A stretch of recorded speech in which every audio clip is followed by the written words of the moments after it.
Hello everyone, welcome back to my YouTube channel. So in this particular video, we are going to discuss about the theories of corporate governance, a very important topic in the field of ethics, in the field of corporate governance, right? So we are going to cover this. If you want to listen to the same lecture in Hindi, you can follow me on my Hindi channel. So I'll post the link in the description. And if you want to join my Telegram channel, here is the link.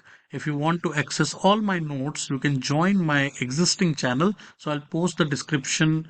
I'll post the link for that also in the description. Okay. So let's begin the theories of corporate governance. Let's have a brief introduction first. And what is corporate governance? So, corporate governance refers to a system by which the corporations are directed, controlled, and held accountable to the stakeholders. So, we all know that every business organization have various stakeholders, right? You have your customers, you have your employees, you have the government, you have public, you have press. So, all these people are your stakeholders, right? And you are accountable to them. So corporate governance basically provides you a mechanism, a kind of a system where every corporation, whether they are a private organization or whether they are a government organization, they are controlled and they are accountable for whatever they are doing. Right. So it's very important that every organization must have very strong corporate governance. Okay. But there are multiple theories in it. Like there are multiple theories, and we are going to discuss all these theories one by one in detail now. So let's begin with the first theory in the corporate governance, and that is called agency theory. So what is this agency theory is all about? The theory was given by Jensen and Meckling in 1976. This theory views corporate governance as a way to resolve conflict between the shareholder principals and the manager agents. So basically, corporate governance has a lot of conflict because there are a lot of ethical issues involved into it, and that's the reason why Jensen and Meckling gave this theory of agency theory, where they said that corporate governance is actually one of the ways to resolve the conflict which generally happens between the shareholder and the people who are into organization. So basically, the people who are running the show, that means the organization members, or which we called as agents, and on the other side the shareholders, the people who are actually your owner but they don't take management decisions but they hold your share, right? And there is always a like conflict between these two people, because whenever you take any decision, shareholder might say that you are not taking the right decision or they have a different viewpoint. So there is always a conflict between them. So agency theory tries to solve that, tries to, it's a way to resolve it, right? They assume that manager will act in their self interest and rather than maximizing the shareholder value. So agency theory has this assumption that most of the organization, the people who are in power, they will always think about their own interest, right? They will try to make benefit from the organization with their decision rather than thinking for the shareholder view. So basically, the theory says that all the people who are in organization, they try to manipulate things in such a way that shareholder should not get that benefit which the owner is getting, which the people in the power is getting. That is called agency theory. And how it can be solved? The solution is that you must have an incentive based compensation. You must have an oversight on the board which is formed. You must have a monitoring mechanism which is very important. So there should be a mechanism on which, through which the shareholders can also have a view of what is happening in the organization. There must be an oversight over the board also, what decisions they are taking, so that this conflict may not get blown out of the proportion, right? So that is called agency theory, where there is always a conflict between shareholders and the people who are in power, or the manager or the agents, right? Moving on to the second theory, and that is called your steward theory, stewardship theory. So what is stewardship theory? It says that managers are stewards of the company and act in the best interest of the shareholder. Now this is the opposite of what agency theory was. Agency theory was that there is a conflict, but here steward theory says that the managers are actually stewards, or they basically are one who work for the best interest of the shareholders. They always try to provide the best value to the shareholder. That is what. And unlike agency theory, it assumes a trust based relationship between the manager for the long term company success over the self gain. So, agency theory was all about self gain. That they believe that people who are in power, they work for their own selfishness. On the other side, the stewardship theory clearly said that the manager tried to have a long term view, right? So they always prefer organization over their self gain, right? And that's why shareholder has more trust on people who are running the show. Solution, how you, what are the main solutions over there? Why this theory is more popular? Because here the executives have more in power, they are empowered, they are taking decisions on the behalf of shareholders.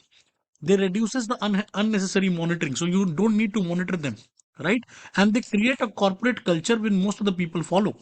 Everybody joining the organization, they keep on following the culture, because the culture is all about cooperation, the culture is for long term success, the culture is for thinking for the betterment of the shareholder.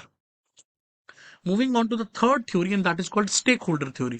So what is the stakeholder theory? This theory was given by Freeman in 1984. It argues that companies should consider the interest of all the stakeholders, including the employees, customers, and suppliers, and society. Now, this is important because earlier theory was more focused on shareholders, right? But this theory suggested that it is not only about shareholder but also about stakeholders, and shareholders are the one who own the share of the company, whereas the stakeholders are the one who have interest in the company. They could be employees, they could be customers, they could be suppliers, they could be society, right? So that's why it is not only about shareholders, it is also about stakeholders, and it is also important to take interest for the stakeholders. Move beyond shareholder primacy to the broader social responsibility, right? So as I already explained you that this theory moves from shareholder and expand its scope towards the stakeholder. And what are the things which we do in here? We try to make ethical decision making, we try to have a corporate social responsibility, CSRs, and then we have a balance of economic, social, and economic environmental goals. So in this theory, it is all about thinking about society. It is all about investing, not only just making profit, but also investing that money into society for economic, social development. So that is called stakeholder theory. Moving on to the next theory, and that is called resource dependence theory. So what is this resource dependence theory? It suggests that organization depends on the external resources, and corporate governance structure should help manage these dependencies. Now this theory says that most of the organization, they are not like working in a vacuum, right? They are dependent on external resources, and corporate governance of any organization must be created in such a way that they can manage these dependencies, right? They should manage those external resources. It emphasizes on the role of the board in composition and securing critical resources, network, and legitimacy. This theory clearly said that there should be a board which the composition should be created in such a way that all the resources required for that organization, all the network, all the legitimacy, all those things which are required, they must be there for the organization. So the role of the board becomes very important in this theory. And what is the best way you can do it? The best way is by creating a very diverse and well connected board members. So if you look at like Reliance, companies like Reliance, they have collaborated with Google, they've collaborated with Meta. So all those companies, people now are part of their board, and they can take all types of decision. They can arrange all kind of networking, they can arrange all kind of resources which the organization requires, right? So this is called resource dependency theory. Next we have is the transactional cost economics theory, TCE theory. So what is TCE theory? This theory was given by Williamson in 1985. It explains that corporate governance in terms of minimizing transaction cost. Now this theory again focuses on the cost now. So earlier theories were not focusing on the cost, but this theory says that the firm must choose the government structures that reduces their cost in contracting, in negotiating, and in monitoring. This theory says that organizations should always think about cost before doing anything. Like even if you are contracting things, you are negotiating with someone, if you are monitoring things, also cost should be your fundamental unit for it. That is where you have to keep your focus on, because if the cost will go out of the control, it would be really difficult for any organization to manage things. And for that they suggested that there must be some vertical integration, there must be some relationship contracts, there must be some effective governance. Basically you must try to negotiate things at the minimum cost as possible. Moving on to the next one, and that is called political theory. So what is this political theory? Political theory says that Corporate governance is influenced by the political ideologies, government policies, and regulatory frameworks. So basically, organizations do work in political environment. So whenever there is a political environment, there is a political ideology, there is a government policy, there is a regulatory framework, and corporate governance is always influenced by these things. As per this theory, highlights the role of the government intervention, lobbying, and public-private partnership in shaping the corporate behavior. So basically, any decision which you are taking, it cannot be taken at your own level. The government will intervene into it. You have to look at the laws. You have to look at the frameworks. You have to look at the lobbying. You have to, at times, partnership with also with the public companies, right? So, and that's why corporate behavior will always be shaping up by these political things happening around. And how it can be done? So compliance with laws, the first thing, always follow the law is always right? Then regulatory engagement, you always try to understand and regulate whomsoever the body is looking after it, follow the rules. And public policy advocacy, and you need to build your relationship with public companies. If you're a private player or if you're a public company, you need to build it with private players so that you can work in cooperation with them, right? So this is moving on to the next one, and that is called behavioral theory of corporate governance. So what is behavioral theory? Behavioral theory says that decision making is influenced by the cognitive bias, organization culture, and social influence. So corporate governance is not only about cost, not only about resource, not only about shareholder or stakeholder or politics. It is also about your internal structure, your internal culture, your internal social influences. It is also influenced by all those things, right? Suggested that governance should account by psychological factors affecting managers and board. So we need to understand that it is the behavioral things, the psychological factors will also affect the managers, will also affect the board of directors, right? So that is very important. Behavioral insights are very important. Board diversity is very important. Leadership development program is very important. Who is becoming the leader? What is his ideology? What is his behavior? That will also create a lot of things for the organization in terms of corporate governance.